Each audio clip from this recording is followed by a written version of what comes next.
안녕하세요. 통TV의 김향숙이라고 합니다. 저희가 처음에는 잘 팔리는 사람들 위주로 해서 현장에서 인터뷰를 하고 또 현장에서 고군분투하는 모습들을 좀 찍으려고 했었는데 시국이 시국인 만큼 저희들 공간에서 지금 간단한 거 찍고 있습니다. 이번 시간에는 CS 관련해서 간단하게 말씀을 드릴게요. CS라고 해서 무슨 승무원처럼 90도 인사를 하고 하는 그런 CS 말고요. 쇼핑몰이 됐던 아니면 밖에 로드샵이 됐던 크레임이 걸렸을 때 고객들하고의 어떻게 우리가 대응을 해야 나의 스트레스도 좀 작아지고 또 고객들의 스트레스도 조금 이렇게 해소될 수 있을까에 관련해서 짧게 몇 가지 말씀을 드릴게요.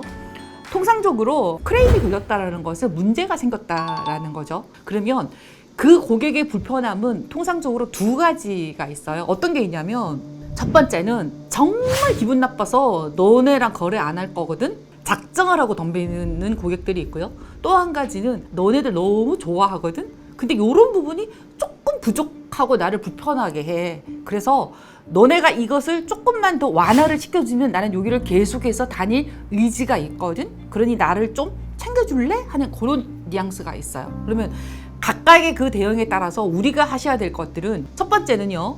사람, 시간, 장소를 바꾸거나 맞추는 거예요. 그게 무슨 소리냐면 은행에 갔는데 창구에서 뭔가 안 좋은 일이 생겼어요. 그러면 어떤가요? 창구에서 나를 제일 먼저 대면했던 분 말고 뒤에 계시는 어떤 분이 이렇게 급하게 쫓아와서 이렇게 얘기를 하죠. 고객님 뭐 불편하십니까? 라고 뒷분이 와서 얘기를 하죠. 그러면 어떻게 돼요? 사람이 바뀐 거죠. 아니 무슨 일이십니까? 뭐 어떤 게 불편하십니까? 라고 딱 얘기하는 순간 내 마음이 어때요? 살짝 이렇게 내려앉게 되죠. 그래서 사람이 바뀌고요. 두 번째는 뭐냐면 뭐가 불편하십니까? 뭐 때문에 그러십니까? 라고 이제 얘기를 딱 하면 어때요? 시간이 이렇게 살짝 비켜나죠? 그러면 또 이렇게 얘기를 하죠. 시간이 되시면 차 한잔 하시겠습니까? 하면서 이렇게 다른 데로 이렇게 유도를 하죠. 그러면 그 유도하는 게 장소가 바뀌는 거죠. 자, 그러는 여기에서 여러분들이 주의하셔야 될 사항들이 있어요. 그게 뭐냐면 특히 로드샵 같은 경우나 면대면으로 사람을 만나는 일을 할 때는요. 중간에 제가 무슨 일 때문에 그러십니까? 라고 물어봤잖아요. 그 자체가 사실은 CS의 삐삐빅이에요. 왜 그러냐면 이미 내 직원을 통해서 그 얘기를 듣고 가셔야 돼요. 처음에 손님이 뭔가 열받았던 사항을 내 직원을 통해서 한번 어때요? 충분히 듣고 숙지를 하고 무슨 일 때문에 그러셨군요.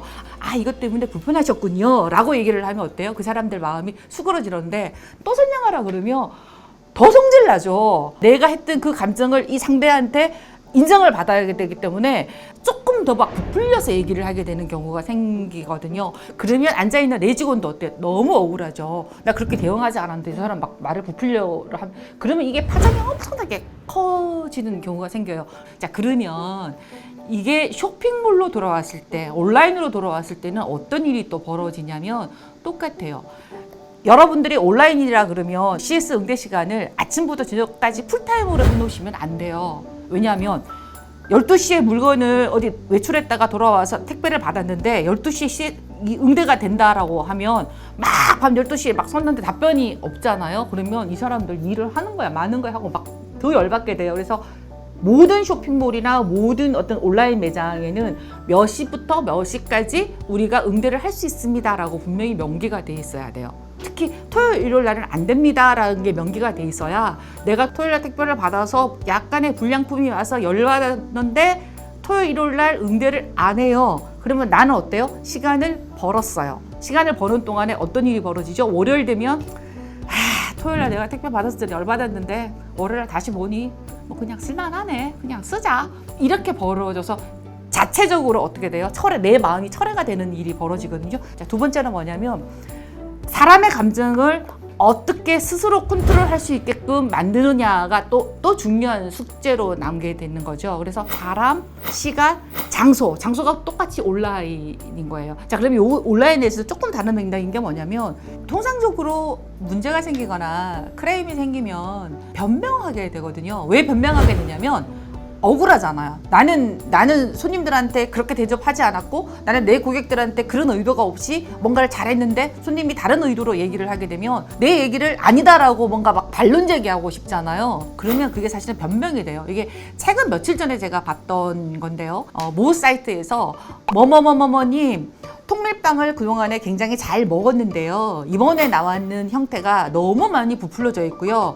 너무 이상하게 나와서 기분이 굉장히 나빴어요. 라고 이제 이렇게 문제를 했어요. 근데 그 사장님이 어떻게 대응을 하셨냐면, 네, 맞습니다. 그 빵을 부풀리는 것은 마치 물감을 뿌리는 것처럼 흩날리는 거기 때문에 동일할 수가 없습니다. 이거는 불량이 아닙니다. 이렇게 이제 대응을 한 거예요. 그랬더니 그 고객이 사장님하고 했던 내용을 그대로 캡처해서 딱 올려놨는데 이렇게 써놓은 거예요. 대표님의 제품이 좋아서 그동안에 일주일이 걸리고 심지어는 한 달이 걸려도 제가 기다려서 끝까지 계속해서 고객으로서, 그러니까 손님으로서 유지를 하고 싶었는데 미안하다, 죄송하다라는 말이 그렇게 어려우셨어요. 이번 거는 저희가 조금 신경을 들 써서 잘못 나온 것 같으니 죄송합니다 하면 끝날 일이었어요. 그거 보면서 딱 그 생각이 들었어요. 뭔가 문제가 터졌으면 그러셨어요. 아이고 속상하셨겠네요. 아이고 죄송합니다 하면 끝나요. 근데 손님 그건 그게 아니고요. 손님이 잘 몰라서 그러는데요. 이건 이렇게 나가는 부분들이거든요. 늘 이 생각하시면 돼요. 이 손님은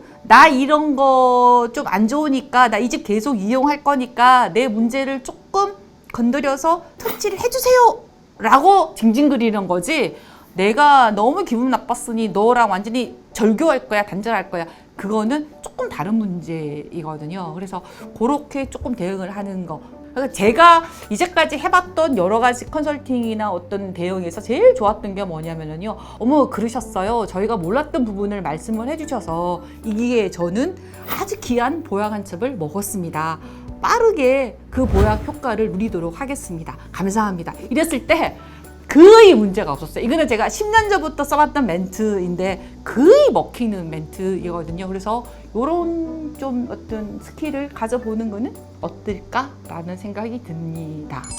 CS 관련해서 제가 몇 가지 이제 예시를 들었는데요. 여러분들이 현장에서 손님하고의 어떤 극단적인 관계가 됐던, 아니면 손님하고의 어떤 크레임이 생겨서 문제가 돼서 잘 못 풀었던 부분들을 댓글로 또 남겨주시면 또 우리들끼리 또 댓글로 스터디하면서 조금 더 발전해 나가는 그런 채널 만들면 좋겠다 싶습니다. 여기까지 오늘 마무리할게요. 안녕.